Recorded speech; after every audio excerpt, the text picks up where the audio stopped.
देखिए यहाँ पे क्वेश्चन दिया गया है। क्वेश्चन बोल रहा है एक close vessels contains a mixture of two diatomic gases A and B. आपके पास दो डाई एटॉमिक गैस दी गई हैं, एक ए है दूसरा बी है। Molar mass of gas A is 16 times that of the B, 16 times that of the B, and mass of gas A contains in the vessels is 2 times that of the B. Which of the following statement are true? आपको बताना है कौन सा statement true होगा। पहला statement दिया गया है average kinetic energy per molecules of gas A is equal to that of the B. अब देखिए जरा, अगर मैं यहाँ पे बात करता हूँ, दोनों गैस हैं सेम वेसल्स में रखी हुई हैं, ठीक है, तो आप क्या बोल सकते हैं, वॉल्यूम सेम है। अब वॉल्यूम सेम है, इसके अलावा क्या बोला गया, temperature of both gases are same. तो यहाँ पे मैं बोल सकता हूँ कि गैसेस का आपके पास वॉल्यूम सेम है, वॉल्यूम आपके पास सेम है, और आपके पास टेम्परेचर भी क्या है, सेम है। क्लियर, टेम्परेचर सेम है और वॉल्यूम सेम है।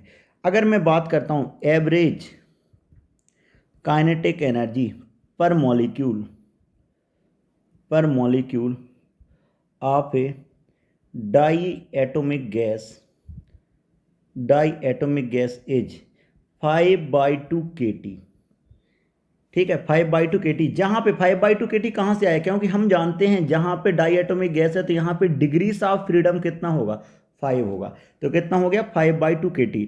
अब 5/2 kT दोनों गैसेस के लिए सेम है, क्यों, क्योंकि दोनों गैस क्या है, डाई एटॉमिक गैस हैं। तो मैं, और दोनों का टेम्परेचर भी क्या है, सेम है। तो मैं क्या बोल सकता हूँ, ऑप्शन नंबर ए यहाँ पे मेरे पास करेक्ट हो गया। अब मैं चलता हूँ ऑप्शन नंबर बी पर। जब मैं ऑप्शन नंबर बी पर जाऊँगा तो मेरे पास फार्मूला होता है VRMS equal to √3RT/m। Clear है। अब देखिए जरा, 3R और T दोनों में क्या है, सेम है। तो ऐसा लिख सकता हूँ क्या, VRMS1/VRMS2 इक्वल टू √M1/M2। मतलब मैं लिख सकता हूँ VRMS1/VRMS2 M1/M2, मतलब कितने टाइम्स है, 16 टाइम्स है।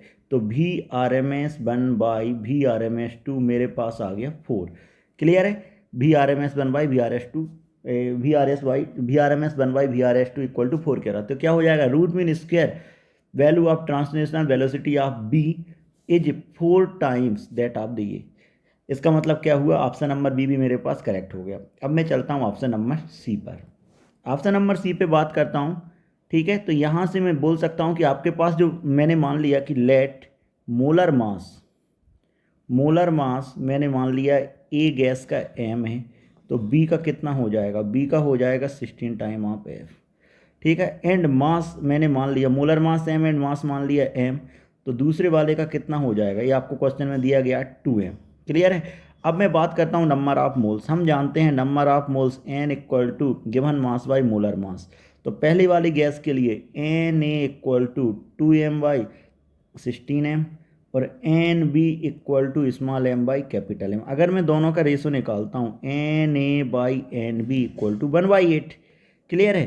तो आपके पास 1/8, तो number of molecules of be in the cylinder is 8 times that of the ए। तो आपके पास ऑप्शन नंबर डी भी यहाँ पे क्या हो गया, करेक्ट हो गया। ऑप्शन नंबर डी भी यहाँ पे करेक्ट हो गया। अब मैं किसकी बात करता हूँ, प्रेशर की।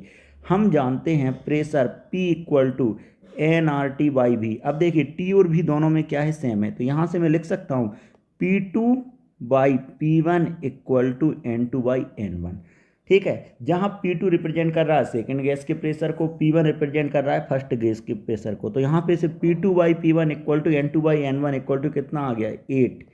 ठीक है, तो मैं बोल सकता हूँ ऑप्शन नंबर सी भी मेरे पास करेक्ट है। तो इस क्वेश्चन का A, B, C and D चारों ऑप्शन करेक्ट हैं। Hope you understand the solution. Thank you.